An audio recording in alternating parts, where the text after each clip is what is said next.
放我吧！我想跟我女儿活在一起，你们能放我吗？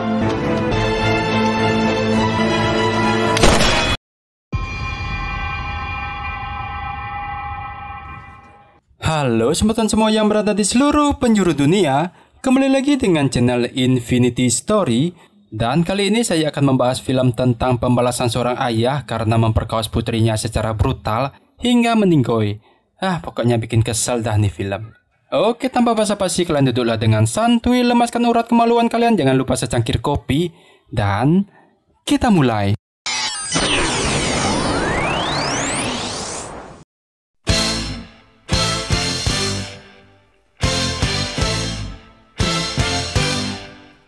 Film dimulai dengan bertemakan pada tahun 2009 di Tiongkok. Terlihat seorang ayah bernama Li Xiangfeng yang tinggal bersama putrinya bernama Sisi, yang sedang istrinya sudah meninggal 7 tahun yang lalu, sehingga Li harus membesarkan Sisi seorang diri.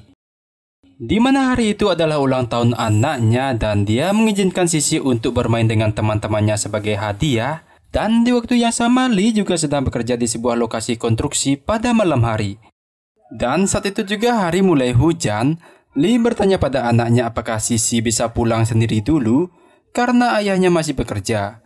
Sisi pun berkata tentu saja bisa, dan ketika Sisi sampai di halte bus terakhir, Sisi memutuskan untuk berjalan ke rumahnya sendiri, di mana dia tidak menyadari jika ada mobil yang mengikutinya, yang kemudian hilanglah Sisi.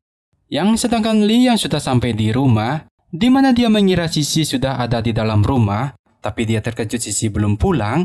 Li yang panik pun menelpon teman-temannya dan mencari putrinya. Dan di keesokan harinya ditemukanlah tubuh seorang gadis remaja di sungai. Di sana ada petugas polisi bernama Liang Jun untuk menangani kasus ini. Kemudian Liang Jun dan timnya mencari tahu laporan orang hilang. Yang tak lama kemudian Li pun datang ke kantor polisi untuk melaporkan anaknya yang hilang. Di mana tak lama setelah itu Li tidak percaya melihat Sisi yang sudah meninggal dengan tragis. Tangis pilu pun pecah dari Li yang melihat anaknya sudah tidak ada lagi di dunia ini. Di sana Li pun bertanya bagaimana Sisi bisa meninggal. Liang Jun pun mengatakan jika dia perlu tes forensik terlebih dahulu. Kemudian Liang Jun pun menyuruh Li untuk pulang dan menunggu kabar lebih lanjut. Yang keesokan paginya Li sudah berada di kantor polisi selama 24 jam menunggu hasil pemeriksaan. Namun Liang Jun pun tak kunjung keluar dan memberitahunya. Yang kemudian petugas lain bernama Wong datang memberitahu Li bahwa tim forensik menemukan memar di tangan dan kakinya Sisi, serta tanda-tanda bahwa dia telah dilecehkan seseorang, dan ini berarti sebelum Sisi meninggal dia telah diperkaos terlebih dahulu. Karena tidak tega memberitahu Li, Liang Jun pun memutuskan untuk merahasiakan informasi ini pada Li untuk menenangkannya dan menunggu waktu yang tepat memberitahunya. Dan di malam berikutnya tim Liang Jun mendapatkan rekaman CCTV dari stasiun kereta yang menunjukkan sebuah minibus putih yang tampak mencurigakan, di mana yang tak lama kemudian Liang Jun dan timnya melacak nomor plat mobil tersebut. Yang diketahui bahwa mobil tersebut dimiliki seorang pria yang bernama Sang, dan ketika polisi ke tempat Sang, di dalam mobil Sang tiba-tiba menemukan HP Sisi yang tertinggal di sana. Melihat itu Sang menjadi panik dan cepat-cepat mengambil ponsel tersebut, kemudian kembali ke kamarnya. Di mana terungkaplah pada malam kejadian Sang yang menjadi sopir dari dua tersangka lainnya yang sedang mencari wanita random di sekitar stasiun. Nah, di sana mereka pun melihat Sisi berjalan sendirian dan mereka pun memutuskan jika Sisi lah yang akan mereka bawa dengan cara membiusnya. Di sana mereka pun membawa Sisi ke markas mereka. Tujuan mereka adalah membuat sebuah video yang bergenre wik yang akan mereka jual pada kolektor film pemersatu bangsa. Sedangkan Sang sebenarnya tidak ingin terlibat dengan hal-hal kriminal ini, tetapi dia terpaksa melakukannya karena dia takut ditindas oleh Xieyu dan temannya Xihan. Di mana Sang yang ketakutan tak punya pilihan dan membiarkan mereka melakukan hal yang mereka inginkan. Dan esok harinya Sang pun diintimidasi oleh Yu dan Xihan. Ketika Sang menyarankan untuk menyerahkan dirinya ke polisi, Sang pun hanya bisa pasrah dan tak berdaya ketika Yu mengancamnya akan menyakiti dia dan keluarganya. Namun karena tak bisa menahan perasaan yang bersalah, Sang pun memutuskan mengirimkan pesan menggunakan handphone Sisi kepada ayahnya dengan mengirim nama kedua tersangka dan alamat persembunyian mereka. Dan setelah menerima pesan dari orang misterius tersebut, Lee pun kemudian pergi ke alamat yang dimaksud. Di sana dia menemukan kunci pintu dan langsung masuk ke dalam. Yang tak lama kemudian Zihan, si salah satu tersangka pun kembali. Di sana Lee melihat tas putrinya dan melihat Zihan memutar video Sisi yang lagi diperkaos oleh mereka. Dengan dipenuhi kemarahan, Lee pun menyerang Jihan dengan membabi buta. Namun meskipun awalnya Jihan hampir berhasil mengalahkan Lee, di sana Lee pun melihat wajah Sisi di video yang memberikannya kekuatan untuk menghabisi Jihan secara brutal. Setelah Jihan tewas, Lee kemudian mengambil flash disk dan foto Xie Yu sebelum pergi dari tempat itu untuk bertekad membalaskan dendam atas kematian anaknya. Dan beberapa saat setelah Lee pergi, Liang Jun dan timnya pun datang ke rumah mendapatkan laporan jika ada mayat di dalam rumah tersebut. Di sana Liang Jun dan Wong melihat ada rekaman video Sisi, anak dari Lee, yang pada saat itu Liang Jun dengan cepat menyimpulkan bahwa orang yang melakukan ini adalah seorang ayah yang mencari keadilan untuk putrinya. Setelah itu Liang Jun pun gerak cepat dan menangkap Sang yang diketahui dekat dengan kedua tersangka. Mereka pun segera membawa Sang untuk diinterogasi. Yang malamnya Sang pun balik ke rumah setelah dinyatakan tidak bersalah karena kurangnya bukti. Tapi di sana orang tuanya terutama ayahnya memarahi Sang. Dan Sang yang sudah lama kesal berbalik teriaki ayahnya. Di mana dia merasa frustasi karena ayahnya tidak merasa percaya padanya meskipun dia dinyatakan tidak bersalah. Melihat itu ayahnya pun terkejut melihat reaksi anaknya tersebut karena biasanya Sang tidak pernah melawan orang tuanya. Dan sementara itu di kantor polisi, ada sepasang suami istri orang kaya yang tiba setelah dapat panggilan dari Liang Jun, di mana mereka adalah orang tua dari Xie Yu yang telah hilang. Bukannya merasa malu dan bersalah karena tindakan anaknya tersebut, orang tua Yu malah ingin membungkam orang tua korban dengan memberikan uang.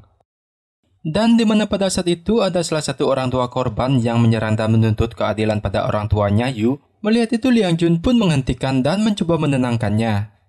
Namun berbeda dengan ayah korban lainnya, Lee pergi ke perumahan di pinggir kota untuk mencari kos sementara. Di sana dia memutuskan untuk menyewa kamar kos yang jarang dipakai dan kondisinya buruk. Tapi Lee tak peduli karena tujuannya hanya ingin mencari tersangka yang terakhir. Dengan bermodal flash disk yang dia ambil berisikan video-video dari tersangka, Lee mulai melacak wajah dan tempat yang sering mereka kunjungi. Dan setelah menemukan sedikit petunjuk, Lee tanpa persiapan apapun pergi ke sebuah bengkel yang sering Yu kunjungi. Singkatnya, sesampai di bengkel, Lee bertanya pada pemilik bengkel di mana Yu, tapi pemilik bengkel mengusirnya. Di sana Lee pun melihat CD berlabel video stasiun kereta sekolah menengah yang tanpa ragu dengan mode badas. Lee pun menyerang dan membunuh pemilik bengkel dan karyawannya tersebut. Dan sebelum membunuh pemilik bengkel, Lee berhasil mendapatkan informasi tentang tempat persembunyiannya si Yu anjing ini.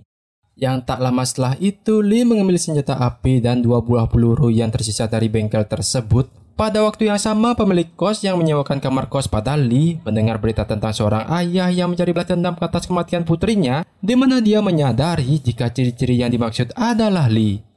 Malam itu pun dia meminta Lee untuk meninggalkan tempat ini. Namun wanita itu pun mulai kasihan pada Lee yang telah kehilangan anaknya dan memberikannya bersembunyi di kos ini sementara.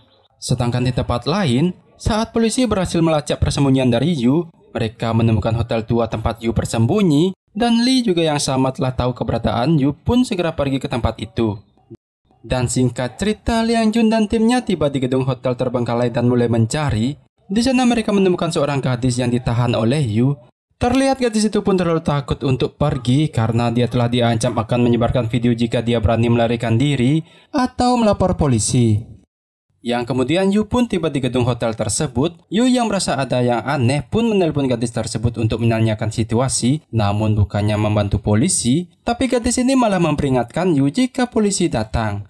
Anjing ditolongin kok malah begitu. Mendengar itu, Yu pun segera pergi melarikan diri dengan motornya, tapi Lee langsung menembak dan mengenai motornya Yu, yang membuatnya terjatuh dan lari meninggalkan motornya. Sedangkan Liang Jun dan timnya malah lebih fokus mengejar Lee daripada Yu, memungkinkan Yu untuk lolos dari pengejaran. Kesalahan ini menyebabkan mereka untuk menangkap Yu menjadi gagal. Hehehe, tolol. Dan singkat cerita, malam pun tiba, di mana Sang yang bersama polisi mendapatkan telepon dari Yu untuk memberikannya uang. Dan saat itu Yu juga meminta Sang untuk membawakannya ke stasiun kereta, di mana Yu ini adalah anak orang kaya. Dan Sang cukup khawatir jika Yu nantinya akan menggunakan kekayaannya ini untuk meringankan hukumannya, atau bahkan bisa menghindari hukum. Anjay, mirip kayak negara Konoha aja. Untuk menghindari risiko Yu melarikan diri dari hukum yang kemungkinan besar dia akan mengancamnya lagi, Sang pun memberitahu Lee tentang rencana penggerebekan polisi yang berharap Lee bisa menghentikan Yu untuk selamanya. Yang esok paginya Sang diminta polisi untuk tetap tenang dan tetap dalam rencana. Namun kegugupan Sang pun tak bisa disembunyikan yang membuat Yu mengetahui jika Sang bekerja sama dengan polisi. Di sisi lain, Lee yang membawa senjata api yang disembunyikan di balik kain datang dan memukul Yu sampai terkapar anjing mampus seperti yang gue harapkan. Dan di banyaknya keramaian warga dan serta polisi yang mengepung mereka, di sana Yu yang merasa ketakutan pun memohon dan berjanji pada Lee jika dia tidak akan melakukan hal jahat lagi. Ya namun Lee yang sudah penuh dendam pun tak peduli dan akan menembaknya. Yang kemudian saat Lee menarik pelatu, dengan sigap polisi juga menembak Lee dari berbagai arah. Di sana Lee pun dinyatakan meninggal di perjalanan rumah sakit, sedangkan Yu hanya terluka di bagian matanya karena ditembak oleh Lee. Kok malah si kampret yang masih hidup? Karena insiden ini, pemerintah membuat undang-undang baru untuk kejahatan serius yang dilakukan oleh anak-anak muda, di mana undang-undang tersebut menyatakan bahwa jika orang berusia 12 tahun atau belum genap 14 tahun terbukti melakukan dengan sengaja membunuh, kekerasan yang berujung kematian, dan pemerkosaan akan terkena tindak pidana yang layaknya orang dewasa. Dan film tamat. Sungguh ending yang tidak adil menurut saya, anjrit. Kok akhirnya begini ya? Bikin kesel gue nontonnya, anjay. 遗忘才是。养育孩子，养大容易，难的是教育。家庭和社会的责任到底是什么？这件事真的就这么结束了吗？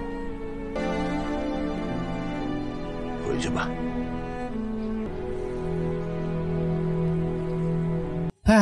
Menurut kalian pesan moral yang pantas untuk film ini apa ya, Semeton?